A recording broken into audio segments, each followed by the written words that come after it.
Let's bring in Wisconsin Congressman Mike Gallagher, a member of the House Armed Services Committee. Congressman, great to have you here.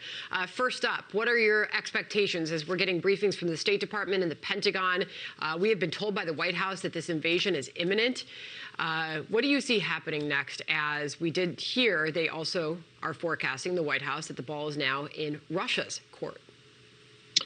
Well, I'm concerned that we will get news of further concessions that the White House has offered to the Russians. Reportedly, they've been exchanging various documents. We have no access to that. The Biden administration has not been transparent. We know that the State Department has told embassy personnel to leave. So this is yet another evacuation of a U.S. embassy. And it really raises the question, how many embassies do we need to evacuate around the world before we realize the Biden administration's foreign policy is not working? And I think the flaws are really twofold.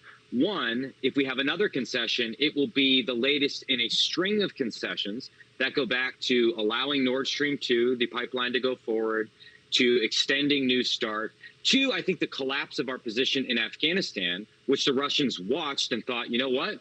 It seems like the Americans can't shoot straight and we can get away with this incursion.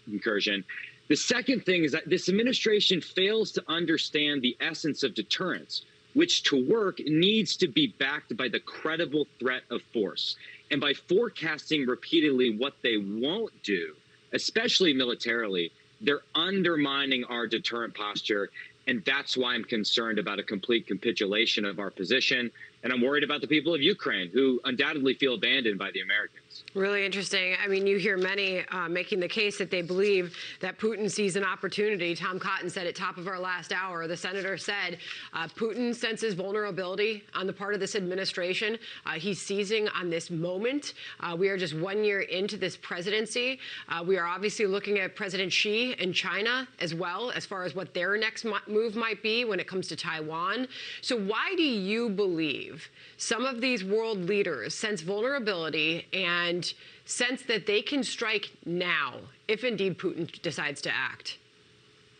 Well, a few reasons. One, this administration wants to disinvest in American hard power. The defense secretary is trying to sell this concept of integrated deterrence. That's a vacuous, fancy word to cover for the fact that they want to cut American military hard power, which, as I stated before, will undermine our deterrent posture, thereby inviting aggression from our enemies.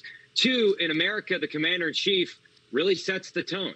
It's the commander-in-chief whose strength, whose consistency is what our adversaries look at. And unfortunately, this administration, under the leadership of Biden, has projected weakness on the world stage. At times, he can't even get through his talking points in these press conferences. So if you're General Secretary Xi or Putin, you're thinking, my gosh, there's no way Biden's going to stand up to me. And I just would tie into this. Our adversaries, especially the Chinese, have looked at the radical identity politics in America, and they've been all over our social media platforms trying to intensify it and exploit it because they realize it is a weakness for us. And so there's a way in which our bizarre domestic policies are weakening our foreign policy as well. Congressman, real quickly, as we await this briefing at the Pentagon, we'll listen for updates from Admiral Kirby. He joined us on this program yesterday. He told us this is where things stand. Listen.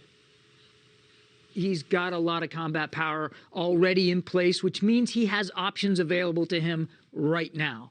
And without getting into any predictions, we have to be ready in case this happens very, very soon. Congressman, real quick final thought. We're going to go live to the Pentagon here in a moment.